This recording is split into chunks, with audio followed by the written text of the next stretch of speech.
pretty good right now? It's looking pretty good right now. Yes, you can see a few bloom. That's a good sign right there.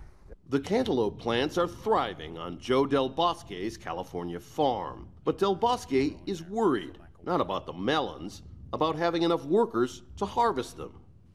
Just this field right here behind us will take 100 people to pick. And if you don't get them? We don't pick them, and melons are very perishable, so we lose them. They'll just rot in the fields. Yes, they will. With President Donald Trump vowing to step up deportations of undocumented immigrants, field workers aren't showing up in the same numbers as before, with potentially disastrous consequences for farmers. If we can't get in and pick these melons in time, in the heat of the summer, we could lose tens of thousands of dollars per day.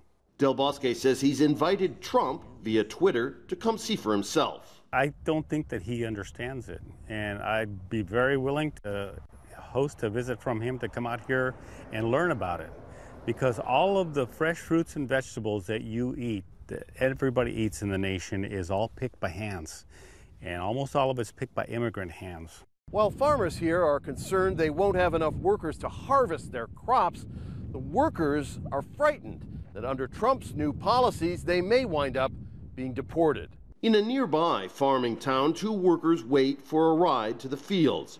Angel, who asked that we not use his last name, has been working in the U.S. illegally for 20 years. People are scared to go to the fields because of the problems with this president. They want to kick out the people who work in the fields. Rumors of raids and deportations have unsettled the Latino community, says Mexico's local consul. What we see is a huge worry. There is great fear. The repercussions reach across the border to Mexico. They come to work and they do a good job, and with the money they make here, they maintain their families in Mexico.